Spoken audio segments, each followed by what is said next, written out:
pas à soutenir ta famille. Or, si vous avez un projet en commun, vous allez dire, combien il y a dans les caisses? On peut sortir ça pour aider telle personne, on peut faire sortir ça pour aider telle situation dans la famille. Et quand tu lui dis que tu n'as pas d'argent, les gens ne peuvent pas te croire parce qu'il ne fait pas partie de ton projet. Mais si au moins vous avez un projet commun, là, vous pouvez dire on n'a pas d'argent parce que chacun de vous sache très bien qu'il n'y a rien dans la caisse. Il faut repenser. À cause de ces mêmes, ne plus avoir des projets en commun, c'est là même la cause de la jalousie, de la haine, de la sorcellerie et de la mort. Puisqu'il faut savoir, il y a des étapes. Ce qui commence d'abord, c'est la jalousie. Pourquoi lui il a ça, nous on n'a pas. Pourquoi tel est là, ça, moi je n'ai pas. Pourquoi tel est là, ça? Ça commence maintenant à créer de la jalousie.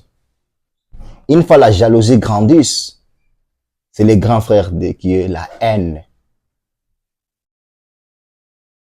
Quelqu'un peut être jaloux et se maîtrise.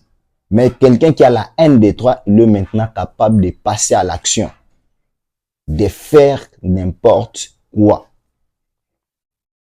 Et après la haine, ça devient maintenant des mauvaises choses telles que nous connaissons tous dans nos familles africaines, qui est la sorcellerie.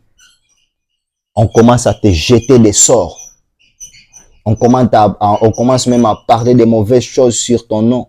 Les gens pensent que la sorcellerie, c'est seulement aller sur un marabout, commencer à marabouter quelqu'un, ou soit faire des pratiques ancestrales, faire des pratiques obscures. La sorcellerie commence par des paroles. Dieu a fait tout cet univers par des paroles. Et la sorcellerie, c'est paroles aussi. Ce n'est que des paroles. Une fois que tu commences à prononcer des mauvaises paroles à l'image de quelqu'un, ce que tu fais, monsieur, madame, rien d'autre que la sorcellerie. Et cela va créer et détacher quelque chose dans le monde invisible, le monde spirituel. Comme conséquence, c'est la mort. C'est pourquoi on voit toujours dans nos familles africaines, si quelqu'un se lève, il ne vit pas longtemps. Il va toujours mourir. Et que la famille reste toujours comme ça, dans la pauvreté. Si quelque chose à repenser dans nos familles africaines, il y a certaines vidéos où j'ai dit que nous grandissons avec des dettes. Si tu n'as pas encore vu, je vais mettre les liens dans la description ou dans le premier commentaire.